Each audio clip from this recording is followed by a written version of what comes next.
اپنا رنگ دکھا جاتی ہے صحبت اللہ والوں کی، اللہ سے ملوا جاتی ہے صحبت اللہ والوں کی۔ یہ خوب اچھی طرح مسائل سمجھ لو، اس میں آپ مجھے فنڈامنٹلسٹ کہو، دقیانوس کہو، جو مرضی کہہ دو، میں اللہ کا حکم آپ کو سنا رہا ہوں، عمل کرنا ہے کرو، نہیں کرنا ہے تو جیسے چل رہے ہو چلتے رہو، ہم سے سوال نہیں ہوگا۔ بہت بے احتیاطیاں ہوتی ہیں، ہم لوگ ہندو نہیں ہیں، عیسائی نہیں ہیں، مسلمان بننا ہے تو تمیز سے بنو بھائی، نہیں بننا ہے تو پھر انگریزوں کے کلچر کو فالو کرو، وہ بہت ایڈوانس جا رہے ہیں آج کل۔ بار بار کہتا ہوں یہ کیا نہ ادھر کے نہ ادھر کے۔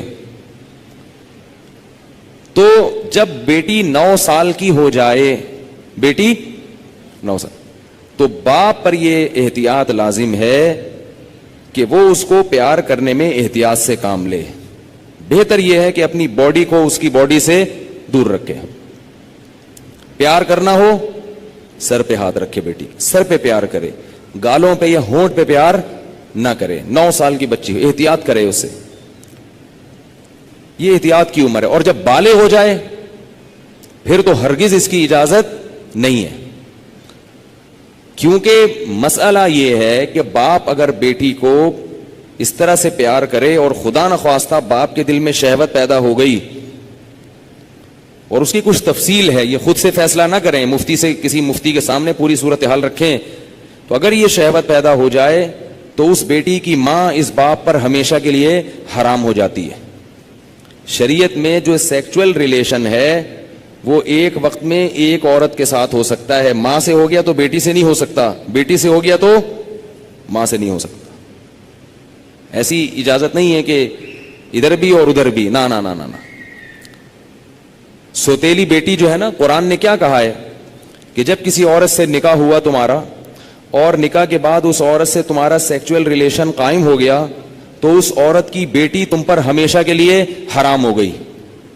اب اس بیٹی سے کبھی بھی قیامت تک کے لیے نکاح نہیں ہو سکتا۔ اگر وہ ریلیشن قائم نہیں ہوا اور ریلیشن قائم ہونے سے پہلے طلاق ہو گئی تو بیٹی سے شادی ہو سکتی ہے۔ قرآن کی اس آیت سے فقہاء نے، امام ابو حنیفہ نے اور ان کے شاگردوں نے اور بہت سارے تابعین نے استدلال کیا ہے کہ اسلام میں ایک وقت میں جس عورت سے ریلیشن ہوا اس کی ماں سے، اس کی بیٹی سے ریلیشن نہیں ہو سکتا، نہ حلال، اور حرام تو ویسے ہی حرام ہے، حلال ریلیشن بھی نہیں اب ہو سکتا۔ کسی عورت سے جب ریلیشن ہو گیا تو بیٹی سے اب حلال شادی بھی نہیں ہو سکتی، قرآن نے منع کر دیا۔ کسی عورت سے اگر خدا نخواستہ زنا ہو گیا، اب اس عورت سے تو شادی ہو سکتی ہے، اس کی ماں سے یا اس کی بیٹی سے شادی نہیں ہو سکتی۔ خوب سمجھ لیں یہ مسئلہ اچھی طرح سے۔ اسی طرح یاد رکھو کہ اگر داماد نے خدا نخواستہ بہو کے سسر کے ساس کے ساتھ، داماد اور ساس میں کوئی ریلیشن ہوا سیکچول، کس میں؟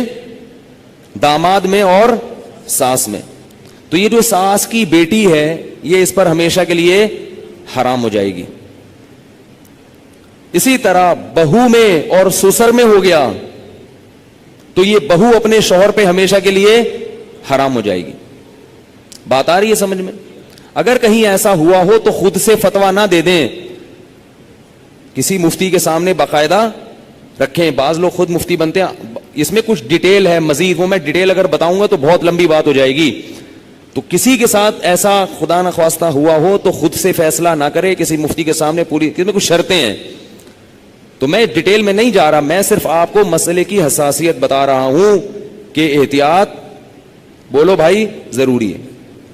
کن رشتوں سے احتیاط ضروری؟ سگی بیٹی سے احتیاط ضروری، بیٹے کا اپنی ماں سے احتیاط ضروری، ساس سے احتیاط ضروری، داماد سے احتیاط ضروری۔ یہ وہ رشتے ہیں۔ سوتیلی بیٹی سے احتیاط ضروری، کسی عورت سے آپ نے شادی کی، اس کی بیٹی آپ کی محرم ہے، لیکن اگر اس سوتیلی بیٹی سے سیکچول ریلیشن ہو گیا تو وہ بیٹی تو حرام تھی، اس کی ماں بھی ہمیشہ کے لیے حرام ہو گئی۔ ایسے واقعات آتے ہیں، کسی خاتون سے نکاح کیا، اس کی بیٹی بھی ہے، اب بیٹی سے سر کی مالش کروا رہے ہیں، بیٹی سے پاؤں دبوا رہے ہیں، یہ کیا بے شرمی ہے بھائی؟ جوان بیٹی سے جو ہے نا وہ پاؤں دبوا رہے ہیں، سر کی مالش کروا رہے ہیں، اور بہت سارے ایسے واقعات آتے ہیں۔ فون آتے ہیں کہ جی جوان بیٹی تھی، اس سے ایسے میں کر رہا تھا تو مجھے شہوت پیدا ہو گئی، میں کیا کروں؟ کیا کریں بھائی، آپ کی بیوی حرام ہو گئی اور کیا کرو؟ حضرت یہ کیا، مجھے تو پتہ ہی نہیں تھا۔ شریعت کے علم، مسئلے کا علم نہ ہونا، اس سے یہ تھوڑی کہ شریعت ہی بدل جائے گی۔ آپ گئے پاکستان آئے، آپ کو نہیں پتا کہ لال بتی پہ گاڑی روکنی ہے اور ہری پہ چلانی ہے، آپ کو پتہ نہیں تھا۔ لال بتی پہ آپ سگنل توڑ کے آگے چلے گئے، پولیس والے نے روکا تو آپ کہہ رہے مجھے تو پتہ ہی نہیں تھا کہ لال پہ روکتے ہیں، چھوڑ دے گا آپ کو وہ؟ تو اسی طرح اللہ بھی نہیں چھوڑتے کہ پتہ ہی کوئی نہیں، آپ کو پتہ ہی نہیں تھا آپ کو۔ تو یہ خوب سمجھ لیں، ان رشتوں میں احتیاط کی بہت سخت ضرورت ہے۔ اسلام پاکیزہ نظام بنانا چاہتا ہے۔ بہو گھر میں آئی ہے تو سسر کے لیے وہ بیٹیوں کی طرح ہے، جب بھی اس پہ نگاہ ڈالے، کیسی نگاہ ڈالے گی؟ بیٹی جیسے، اور اس کو ہاتھ نہ لگائے۔ پیار کرنا ہے بہو کو، سر پہ ہاتھ رکھے۔ سمجھ رہے ہیں؟ نہیں سمجھ میں آ رہی نا، کیا کریں؟ بہو کو پیار کرنا ہے تو کیا کرنا ہے؟ سر پہ ہاتھ رکھنا ہے، بس بیٹیوں کی طرح، بس سر پہ ہاتھ رکھا بس۔ کیسے بے شرمی کے واقعات آ رہے ہیں، خواتین بتاتی ہیں، سسر صاحب آ رہے ہیں، وہ خواتین کہیں خاتون آئی ہیں بہو امریکہ سے، سسر صاحب ایئرپورٹ پہ لینے پہنچے ہوئے اور گلے مل رہے ہیں اس سے، بہو کو تکلیف ہو رہی ہے، اس کو شرم آ رہی ہے کہ ہمارے سسر کیا کر رہے ہیں، اس کو شرم محسوس ہو رہی ہے کہ میرے یہ سسر صاحب کیسے ہیں، لیکن وہ بیچاری بول نہیں سکتی، وہ بولے گی تو سسر کیا کہیں گے کہ مجھے باپ نہیں سمجھتی، مجھے باپ مجھ پہ شک کرتی ہے۔ کیوں بھائی؟ تو سسر کو مسئلہ سمجھا دیں۔ میں یہ نہیں کہہ رہا کہ وہ بیچارہ غلط ہوگا، ہو سکتا ہے وہ بیٹیوں ہی کی طرح گلے مل رہا ہو، اور ہر ایک کی سوچ غلط نہیں ہوتی، کسی سے بدگمان ہونے کی اجازت نہیں ہے، اصول ہیں بھائی۔ 100 آدمیوں میں سے ایک اگر غلط ہوگا تو اس ایک غلط کے شر سے بچانے کے لیے مزید 99 کو بھی منع کیا جائے گا۔ الحمدللہ ہمارے گھروں میں خیر غالب ہے، سسر بہو کو بیٹیاں کی طرح سمجھتے ہیں، بہویں سسر کو باپ کی طرح سمجھتی ہیں۔ ہمارے معاشرے میں ابھی شر کا عنصر کم ہے، خیر اس معاملے میں الحمدللہ غالب ہے، مگر یہ غالب ہی رہے تو اچھا ہے۔ اگر یہ بے احتیاطیاں ہوئیں تو خیر کم ہو جائے گی اور شر غالب آ جائے گا۔ تو اچھے اور خاندانی لوگوں کے ہاں یہی ہوتا ہے کہ بہویں اپنے سسر کے سامنے ذرا لپٹ کے بیٹھتی ہیں، چادر وادر سر پہ لے کے بیٹھتی ہیں، ایک تقدس ہوتا ہے، ایک رشتہ ہوتا ہے۔ اسی طرح یاد رکھو، بہو کے لیے، سسر کے لیے یہ غلط ہے، جائز نہیں ہے کہ وہ بہو کے کمرے میں بغیر پرمیشن کے داخل ہو جائے، یہ بھی ہوتا ہے۔ سسر صاحب کیا کرتے ہیں، شادی ہوئی ہے، دروازہ کھول کے بہو کے کمرے میں گھس گئے، وہ بیچاری کس حال میں بیٹھی ہوئی ہے، کس حال میں لیٹی ہوئی، اور اس کو غصہ آتا ہے تو کہتے ہیں میں باپ ہوں، میں بھی پرمیشن لے کے آؤں۔ تو حیا بھی کوئی چیز ہوتی ہے، تو جوان بیٹی کے کمرے میں باپ کو اس طرح نہیں گھسنا چاہیے، بیٹی کا بھی باپ سے کوئی حیا تو ہوتی ہے نا۔ تو اس لیے ان چیزوں میں احتیاط برتو۔ ہم کسی پہ الزام نہیں لگا رہے، کسی پہ شک نہیں کر رہے، یہ سارے کیسز ہو رہے ہیں۔ ایک صاحب کہتے ہیں کہ میرے والد صاحب نے میری بیوی کے لیے چوڑیاں لاتے ہیں تو میری بیوی کا ہاتھ پکڑ کے اس کے ہاتھ میں چوڑیاں ڈال رہے ہیں۔ وہ صاحب کہہ رہے ہیں مجھے اچھا نہیں لگ رہا کہ میرے ابا میری بیوی کے ساتھ ایسا کیوں کر رہے ہیں۔ اس کو غیرت آ رہی ہے بیٹے کو کہ یار یہ ابا کیا کر رہے ہیں، کہہ رہے لیکن ابا کو بولو تو ابا کیا کہیں گے، مجھ پہ شک کر رہا ہے، مجھ پہ شک کرتے ہو، میں کوئی برا آدمی ہوں، میں کوئی ایسا ہوں۔ تو بھائی شک وک کی بات نہیں ہے، ابا کو بتا دو ابا آپ بہت اچھے ہیں، بہت اچھے ہیں، لیکن آپ کو شریعت نے اس کی اجازت نہیں دی ہے کیونکہ اس سے شر پھیل سکتا ہے۔ سعودی عرب کے مفتی اعظم جو سابق تھے، بڑے پرہیزگار عالم تھے، ان کا یہ فتویٰ تھا کہ اگر ساس جوان ہو اور داماد بھی جوان ہو تو ساس کو چاہیے کہ داماد سے پردہ کرے، بہتر ہے، واجب تو نہیں ہے لیکن بہتر ہے۔ اسی طرح اگر سسر بالکل جوان ہو اور بہو بھی بالکل جوان ہو تو بہو کو چاہیے کہ وہ سسر سے اس زمانے میں پردہ کرے۔ تو ہم یہ تو نہیں کہہ رہے کہ پردہ کرے، ہم تو آسانی دے رہے ہیں، پردہ نہیں بھی کرتی تو کم از کم احتیاط لازمی کرے۔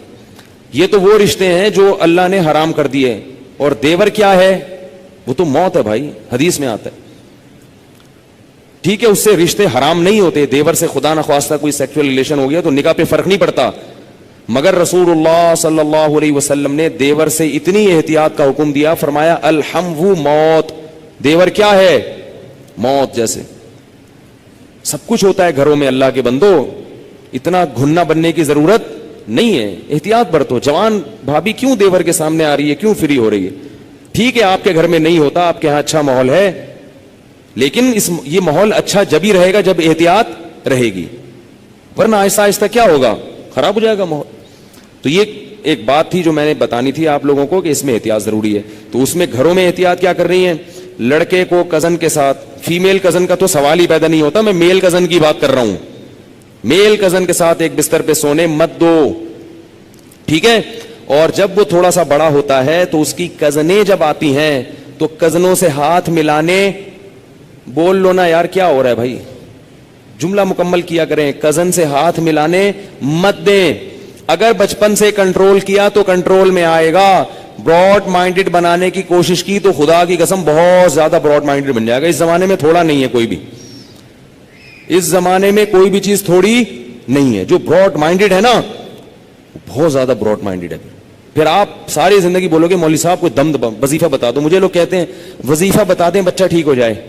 کہتا ہوں وظیفوں سے بچے ٹھیک نہیں ہوتے. وظیفوں سے بچے ٹھیک ہوتے نا تو پھر تو دنیا میں کوئی شر پھیلتا ہی نہیں. بچے ٹھیک ہوتے ہیں تربیت سے. ہر چیز عاملوں پہ ڈالی ہوئی ہے. وظیفے وہ بھی, وظیفے بھی وہ عامل بتائے گا, اس سے اپنے بچے نہیں سنبھل رہے ہیں, تمہارے بچے کہاں سے وظیفے. جو عامل تمہیں بتایا نا یہ وظیفہ پڑھ لو تو بچہ ٹھیک ہو جائے گا, اس سے بولو تمہارے ٹھیک ہو گئے, تمہارے ٹھیک ہو گئے کیا. تربیت کرو اللہ کے بندو. یہ جو چیزیں بتا رہا ہوں میں, پھر بھی بگڑتا ہے تو آپ سے سوال نہیں ہوگا. ہم اسباب کے مکلف ہیں. اور پھر ان کے لیے رات کو اٹھ کے دعا مانگو, اولاد کے لیے دعائیں پیغمبروں نے سکھائی ہیں وہ مانگو ان کے لیے.